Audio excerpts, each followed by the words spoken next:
Seberapa kita yang ada pada pagi menjelang siang ini, saya mau saudara untuk bangkit berdiri di mana sebentar lagi kita akan mulai ibadah kita. Kita mau angkat pujian kita kepada Tuhan Allah semesta. Haleluya Yesus.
kasih Tuhan Yesus.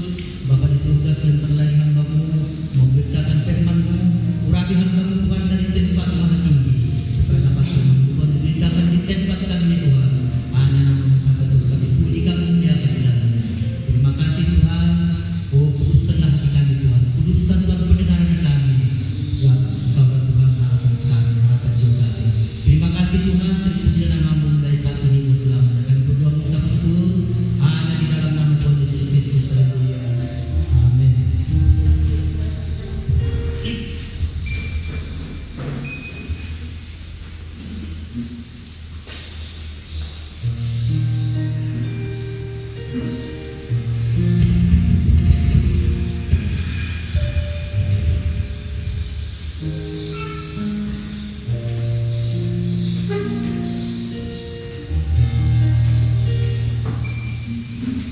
Puji Tuhan, kita patut bersyukur kepada Tuhan. Di pagi menjelang siang ini kita boleh ada, sebagaimana kita ada, kita percaya semua karena anugerah Tuhan. Haleluya. Tidak terasa sudah hari yang ke-15 di tahun 2023. Ya, begitu cepat, ya. Tapi kita tahu bahwa segala sesuatu semua ya dalam rancangan Tuhan. Haleluya. Saudara sehat? Puji Tuhan. Saya percaya kita semua diberkati oleh Tuhan. Haleluya. Dan mari kita segera melihat kebenaran firman Tuhan. Kita akan membuka di dalam kitab Lukas, ya. Lukas 15, ya. Kita hanya melihat beberapa ayat saja, ya. Kita ambil semua dari ayatnya yang ke-7, ya. Ya. Injil Lukas 15 ayatnya yang ke-7. Kemudian kita melihat pada ayatnya yang ke-10, ya, karena ini satu pasal, ya, kita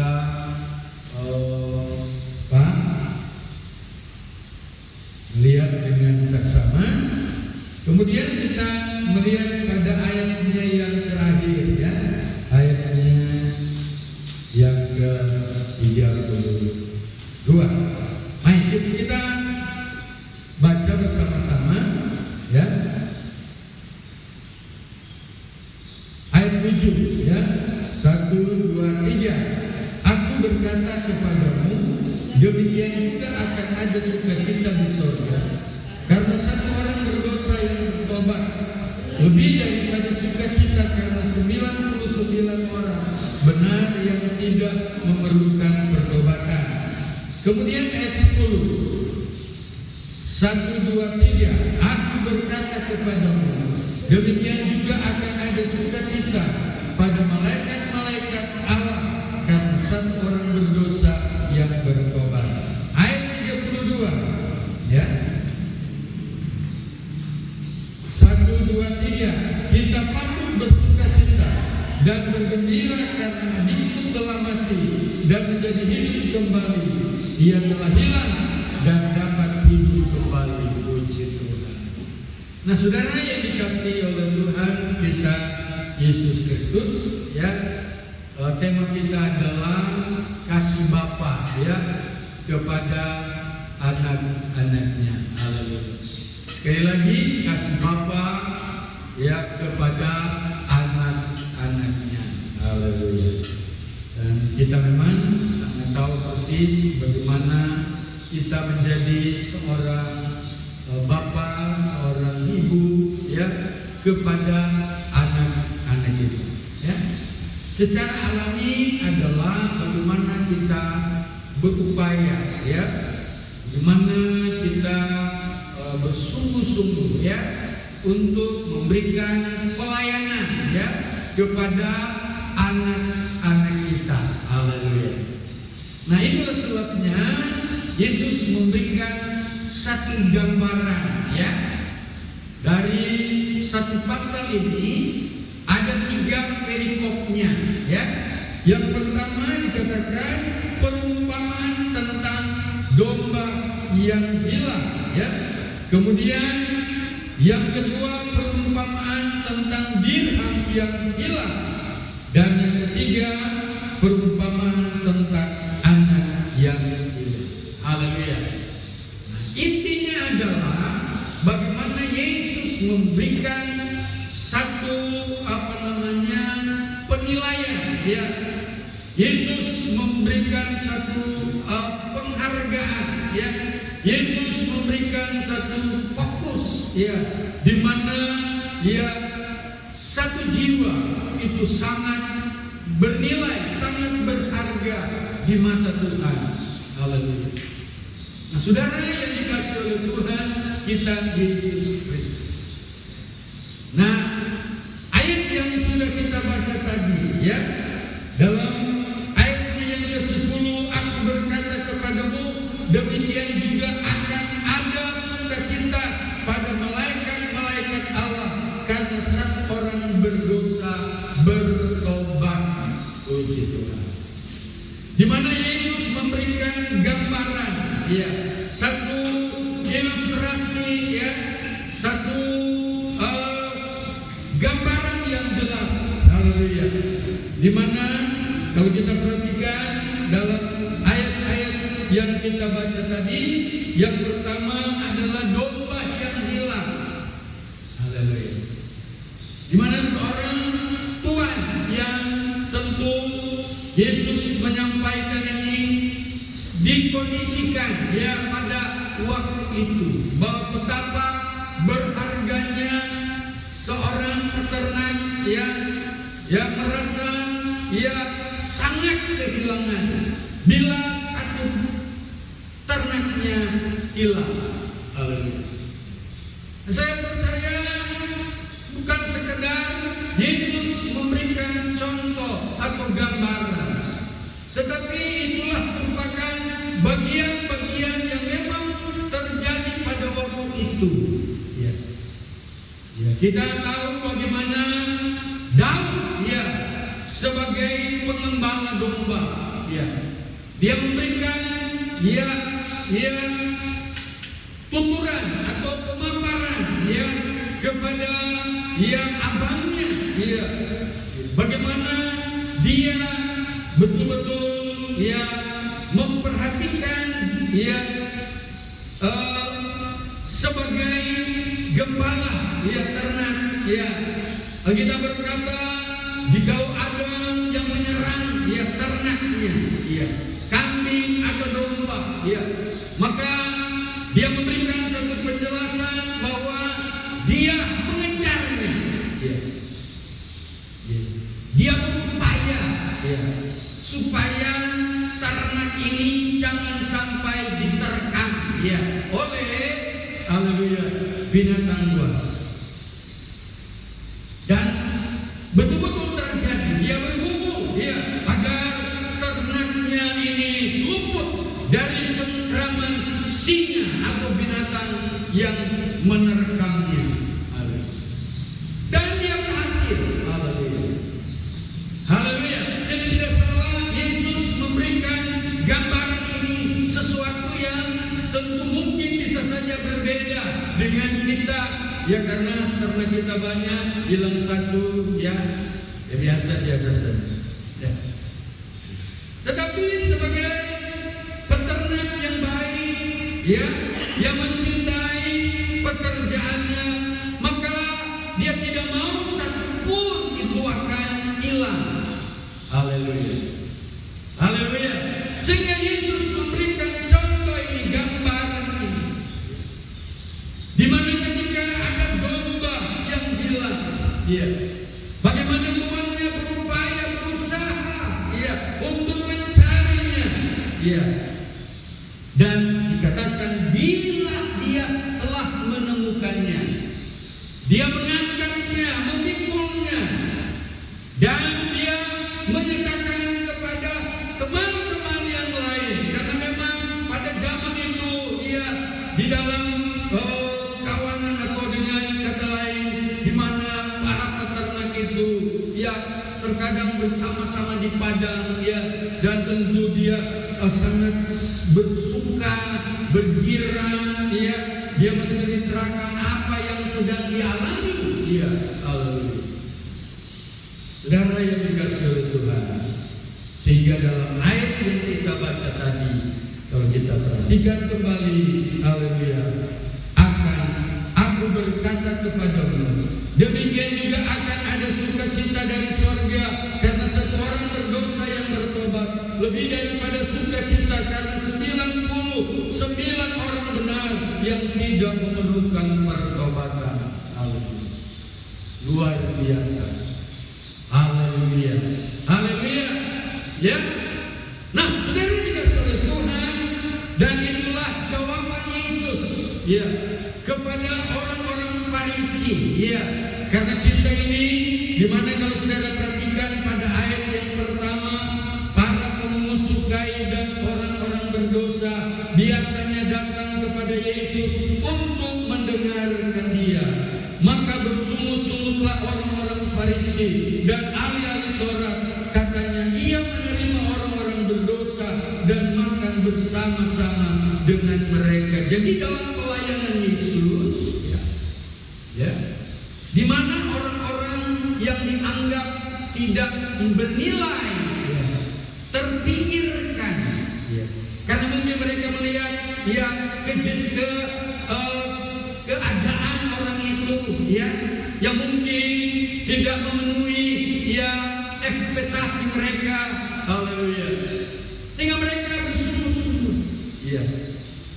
Karena dikatakan orang-orang pemungut cukai, orang berdosa terus mengikuti Yesus. Di mana Yesus pergi, mereka terus juga berada. Bahkan bukan saja mendengar, tapi makan bersama-sama. Haleluya. Nah, saudara yang dikasihi oleh Tuhan, terkadang tanpa disadari kita menjadi orang-orang seperti orang Farisi. Ya. Hanya melihat memonitor, oh, kok bisa begini, kok bisa begitu. Haleluya. Ya, kita cuma mencari kesalahan-kesalahan orang. Ya.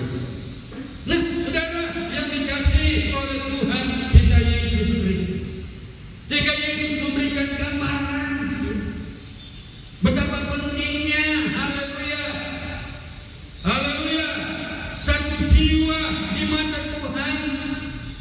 Kali lagi betapa pentingnya satu jiwa di mata Tuhan. Haleluya. Sehingga dia juga memberikan contoh. Kalau kita perhatikan di dalam Lukas 19. Mari Lukas 19 ayatnya yang ke-10.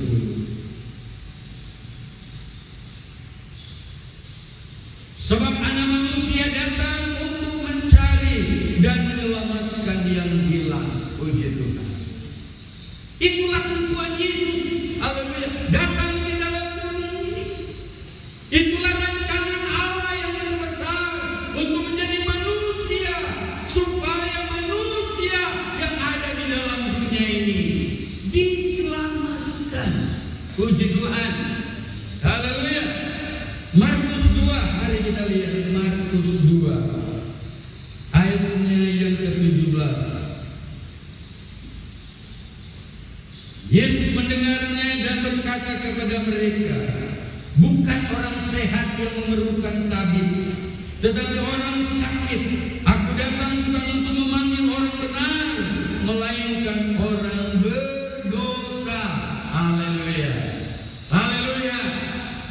Ini yang menjadi perlu perhatian khusus kita di tahun 2023. Haleluya. Kita punya tanggung jawab. Ya. Nggak bisa kita santai, tidak bisa kita biasa-biasa saja.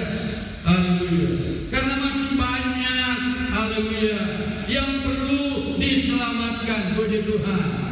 Puji Tuhan. Haleluya. Lukas 5 kita lihat.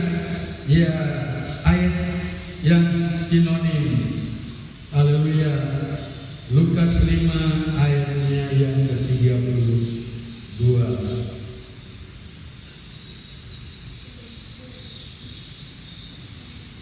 datang bukan untuk memanggil orang benar, tetapi orang berdosa, supaya mereka apa? Bertobat. Puji Tuhan.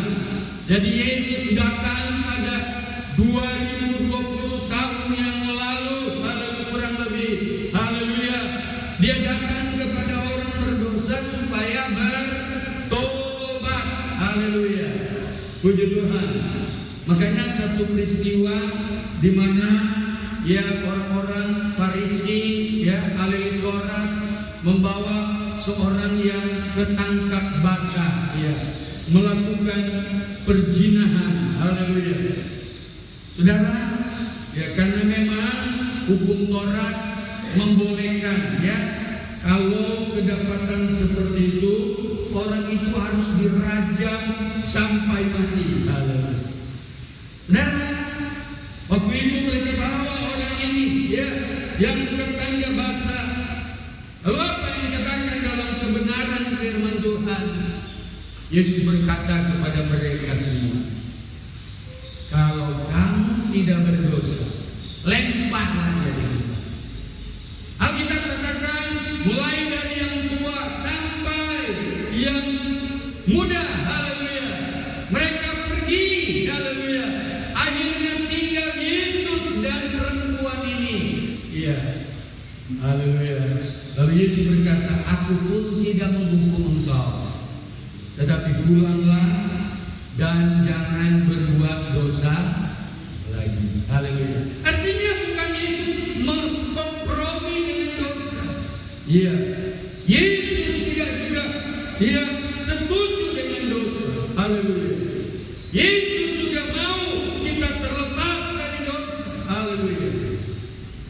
Saudara yang dikasihi oleh Tuhan, tetapi Dia juga wajib mengampuni dosa. Haleluya. Itulah sebabnya Dia datang, haleluya, ke dalam dunia ini. Haleluya. Nah, saudara yang dikasihi oleh Tuhan Yesus Kristus, jadi satu pasal ini menceritakan bagaimana di mata Tuhan, haleluya, bahwa satu orang datang kepada Yesus, maka malaikat di sorga berkepik sorak. Bisa bilang amin? Bisa bilang amin? Tetapi kita melihat beberapa hal yang penting, ya. Tidak semerta ini juga harus terjadi, haleluya. Tapi ada langkah-langkah, haleluya, di mana ada usaha, ya. Dikatakan yang satu yang hilang, maka yang tuannya mencari, ya. Ada usaha, ada upaya, haleluya. Hendak bermasa bodoh, hendak berdiam diri, haleluya. Pasti juga di samping ada upaya, ada usaha, ada tekanan yang luar biasa. Karena sebagaimana dia harus menemukan ada satu kerinduan yang besar supaya domba yang hilang ini diketemukan kembali. Haleluya. Saudara yang dikasihi oleh Tuhan. Jadi kita tidak menjadi gereja yang bermasa bodoh, gereja yang santai, tapi gereja yang ada usaha, ada upaya, haleluya, dan juga ada tindakan. Puji Tuhan. Haleluya. Saudara yang dikasihi oleh Tuhan. Kemudian dicontohkan seperti dirham yang hilang, seperti perempuan yang kehilangan dirham. Dia menyapu lantainya sampai dia ketemukan. Ada upaya, ada usaha. Haleluya. Karena kita berkata ketika dia menemukan, dia bergembira. Haleluya. Artinya kehadiran jiwa sebenarnya ada sukacita. Puji Tuhan. Puji Tuhan. Kehadiran jiwa, pertambahan jiwa dalam beribadah bukan datang begitu, bukan. Tapi kalau mereka datang beribadah, sebenarnya kita yang ada bersukacita. Haleluya. Tidak sebaliknya kita menapakannya, ya, seperti orang Farisi ahli Taurat, ya, dengan ajuan-ajuan pertanyaan, bersungut-sungut, kata bersungut-sungut, berbisik-bisik juga bisa. Haleluya. Haleluya. Dengan omongan, seringkali dalam ibadah kita bukan berdoa menyembah Tuhan, memuliakan Tuhan, ya. Kita mulai cicit, tidak boleh begitu. Haleluya. Sebaliknya kehadiran jiwa di samping kita, puji Tuhan. Haleluya. Haleluya. Ada sukacita, dan memang di gereja harus ada sukacita. Amin. Haleluya. Ya, luar biasa. Ya, bukan ya omelan yang terjadi. Haleluya. Saudara yang dikasih oleh Tuhan. Kemudian kalau sudah perhatikan dalam perumpamaan yang ketiga, di mana anaknya yang hilang, haleluya, diketemukan kembali. Puji Tuhan. Puji Tuhan. Haleluya. Alkitab berkata, anak ini meminta bagiannya, ya. Lalu dia pergi merantau dan dia bersenang-senang. Haleluya. Akhirnya muncul ya kesusahan karena ada kelaparan di negeri itu. Dia bekerja dan pekerjaan itu sangat hina. Dia harus pergi memberikan makanan babi, memberi makan kepada babi. Haleluya. Saudara, akhirnya dia lapar dan terpaksa ampas yang seharusnya menjadi makanan babi dimakannya. Mengapa? Karena dia telah berfoya-foya. Artinya ketika kita diselamatkan oleh Tuhan, kita harus hargai keselamatan itu. Jangan kita menyia-nyiakan itu. Haleluya. Dan tanpa disadari, dalam perjalanan kita hanya mendapatkan yang sisa-sisa. Kita tidak mau seperti itu. Kita mau yang original. Haleluya. Haleluya. Kita mau yang utuh. Kita mau yang betul-betul, ya, sesuatu yang didambakan oleh semua orang. Haleluya. Puji Tuhan. Ya. Meskipun demikian, Alkitab berkata dia sadar. Kalau kita baca firman Tuhan ini, coba kita baca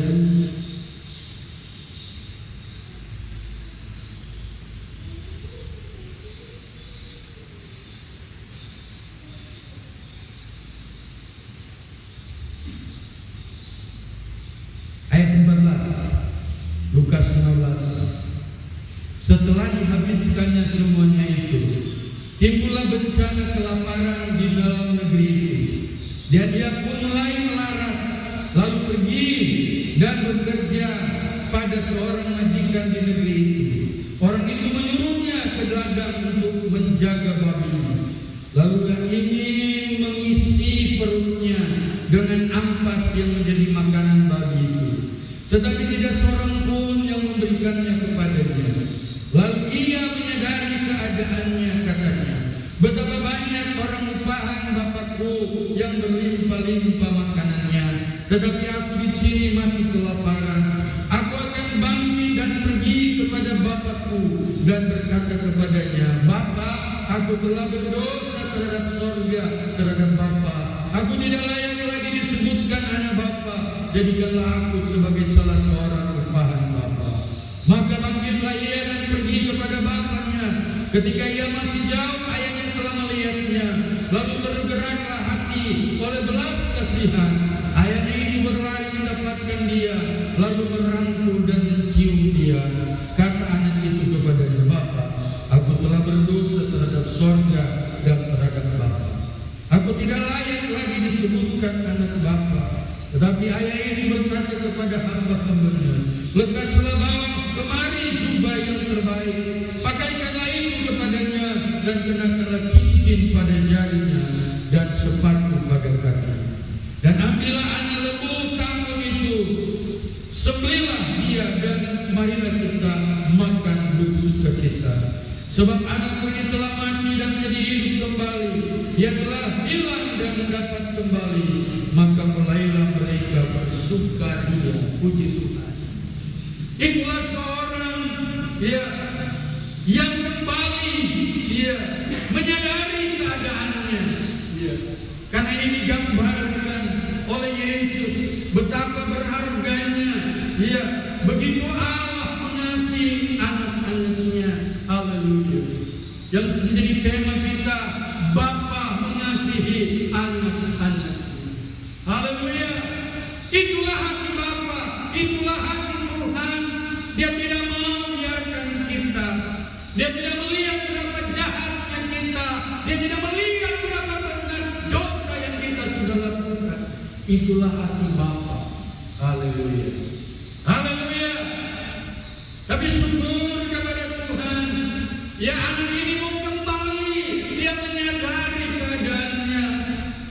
Saya ingin pastikan kepada saudara, ada begitu banyak orang-orang yang terkenal, yang memiliki harta benda yang luar biasa, punya usaha di mana-mana, uangnya berlimpah-limpah. Haleluya.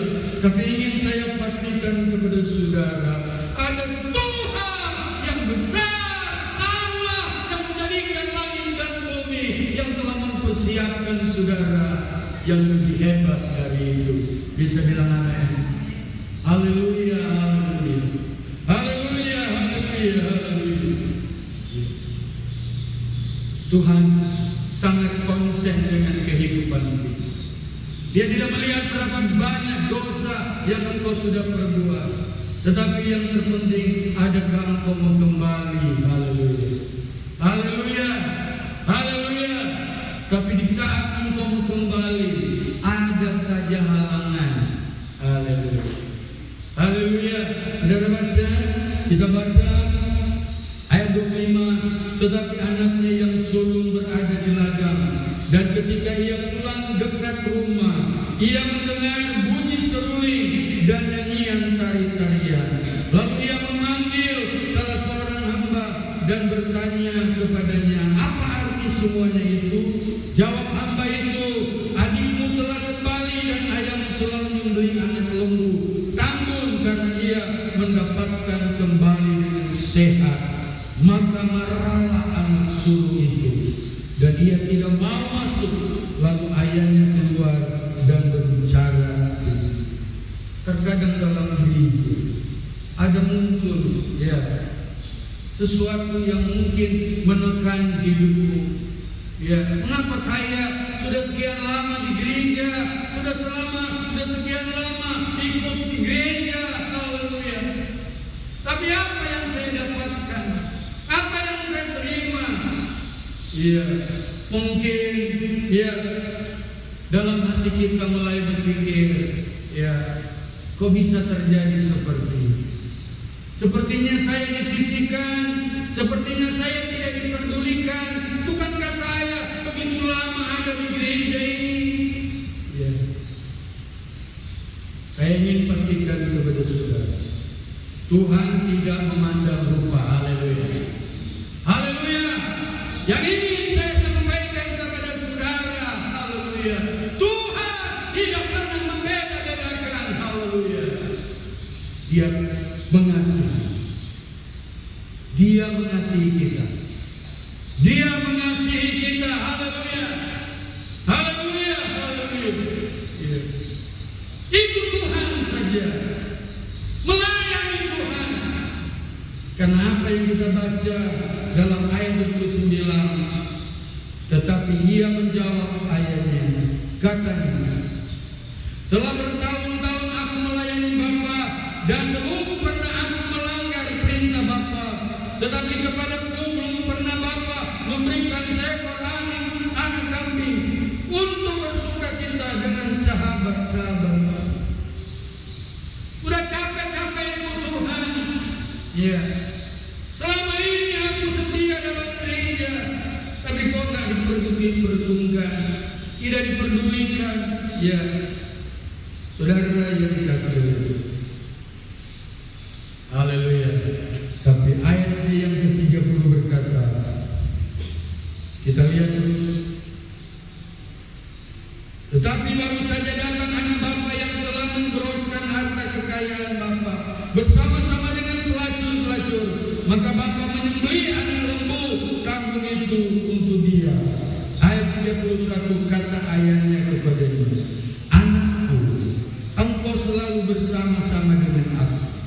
dan segala kepunyaanku adalah kepunyaanmu. Puji Tuhan.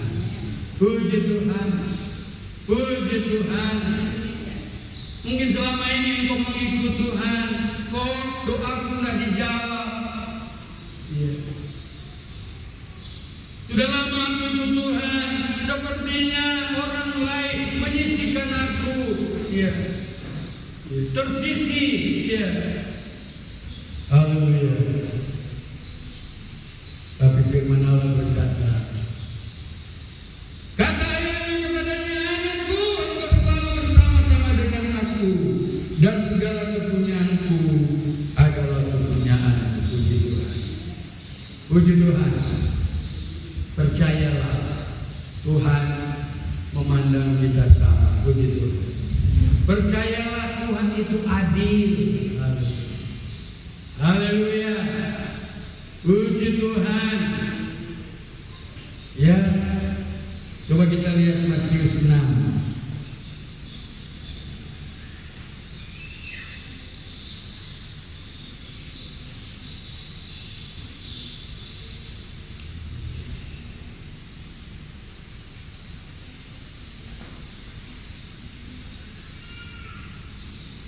Ayat 31 mulai. Sebab itu janganlah kamu khawatir dan berkata, apakah yang akan kami makan, apakah yang akan kami minum, apakah yang akan kami pakai. Semua itu dicari bangsa-bangsa yang tidak mengenal Allah. Akan tetapi Bapamu yang di sorga tahu bahwa kamu memerlukan semuanya itu. Bisa bilang amin. Tak perlu kita iri dengan orang lain. Ya. Karena memang juga mereka bekerja, ya, mereka sudah dapatkan itu. Haleluya, haleluya. Tetapi Alkitab berkata, apa yang dicari oleh bangsa-bangsa, apa yang dicari bangsa-bangsa, popularitas. Haleluya.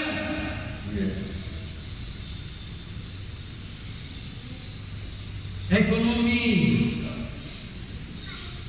Percayalah, Tuhan juga tahu kita memerlukan itu. Haleluya, haleluya, haleluya.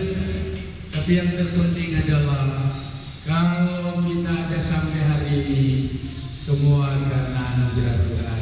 Puji Tuhan, puji Tuhan. Tidak perlu kita risih. Ya, mengapa orang lain lebih hebat ekonominya, lebih terkenal? Haleluya. Tidak perlu risih. Tuhan tahu engkau di mana engkau berada. Dia tahu. Yang perlu kita pegang adalah kita adalah anak-anak Tuhan. Puji Tuhan. Ya. Ayat 33. Tetapi carilah dahulu kerajaan Allah dan kebenarannya, maka semuanya itu akan ditambahkan kepadamu. Amin. Utamakanlah Tuhan. Engkau bisa menahan diri karena kasih Tuhan. Engkau menahan marahmu karena kasih Tuhan. Engkau tidak membalas kejahatan dengan kejahatan karena engkau mengasihi Tuhan. Engkau mengutamakan Tuhan. Dan Alkitab berkata, diberkatilah orang yang mengandalkan Tuhan. Puji Tuhan. Puji Tuhan. Haleluya. Berilah dia pengampunan, maka aku akan melihat tangan Tuhan yang luar biasa akan memberikan balasan yang sesuai dengan kebenaran. Haleluya. Jadi inti dari pelayanan hari ini yang pertama, kita harus mengutamakan skala prioritas keselamatan jiwa-jiwa. Haleluya. Tidak ada yang binasa, tidak ada yang terabaikan. Yang penting adalah kita percaya bahwa siapapun kita dikasihi oleh Tuhan. Puji Tuhan. Kedua, kita tidak bisa bermasa bodoh, ya. Tapi ada upaya, ada usaha, haleluya. Dan yang ketiga, kita nggak boleh, haleluya, haleluya, seperti orang-orang Farisi yang hanya melihat kesalahan orang. Haleluya. Puji Tuhan, puji Tuhan, haleluya. Yang terakhir, klaimlah di dalam dirimu bahwa engkau dikasihi oleh Bapa. Haleluya.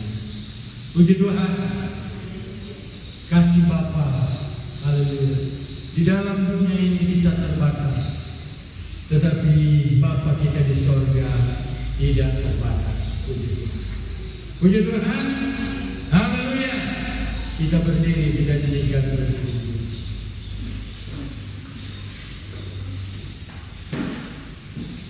Bapa engkau baik, Bapa engkau baik. Dan nyanyikan lagu.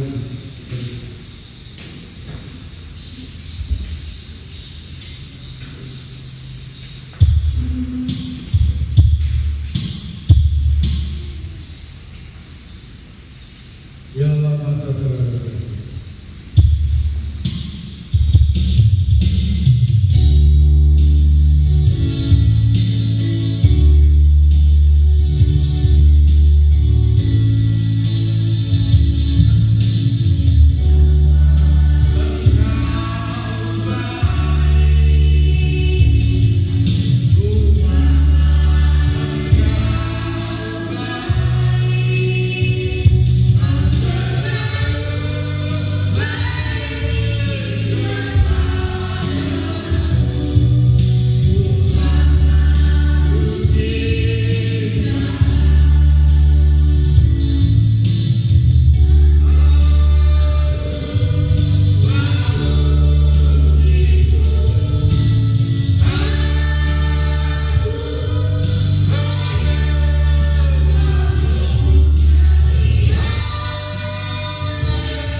Sembuhkanlah kami, pulihkanlah kami, kuatkanlah kami,